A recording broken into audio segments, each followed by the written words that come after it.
Aston Villa are 2 points off Liverpool at the top of the table after they beat Arsenal 1-0. And that result follows their midweek win over the champions Manchester City by the very same scoreline. What a week for Unai Emery's side. So, Miguel, that is a record 15 wins in a row at home. How impressive was that performance yesterday, given the fact that they'd got the win over City midweek and the little stat that they have also used the least players so far this season? Premier League redemption.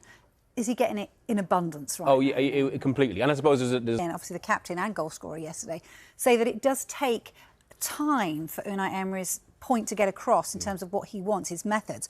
But he said he's also got passion, attention to detail, he's ambitious and realistic, and he's kind of like an arm around as well. So he's got the whole package, hasn't he? He's got a fantastic package again, and I just wanted the chance to gush a little bit about Unai Emery.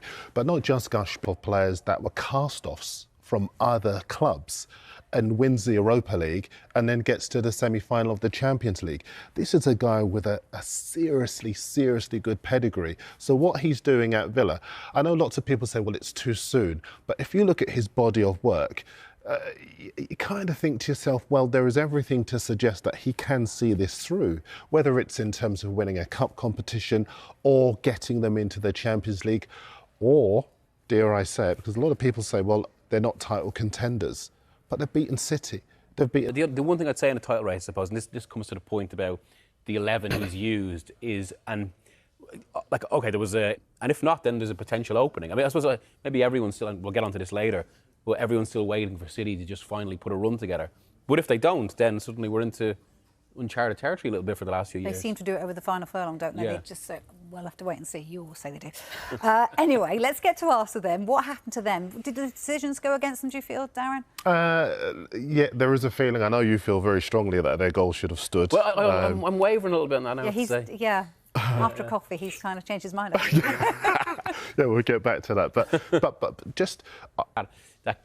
That affected what happened, whether if the rules should be redrawn, that if it affects the striker in that way, it should also affect it. Because currently, even Havertz's handball was relevant. But even that, the sequence of that, doesn't feel like it's that logical, because if you gain an advantage... I love that. I pointed it low, wasn't that? Completely clear and obvious then.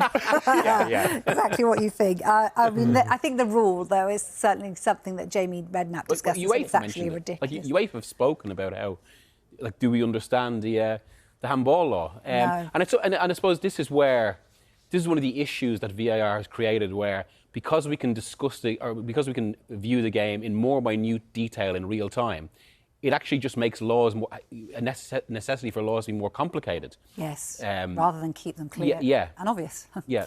Dare I say. OK, I've used that a lot, too much. Right, what are the papers saying about this, Darren? Well, you've gone into great depth about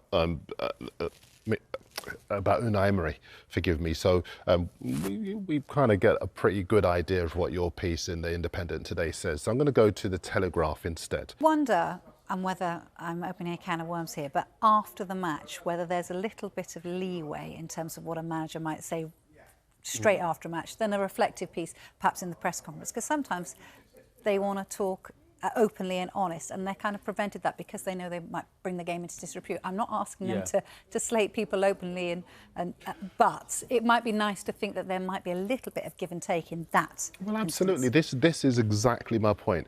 Nobody wants referees to be disrespected. No. Nobody wants all benefit from the value of their wisdom. Yeah, I would agree with that.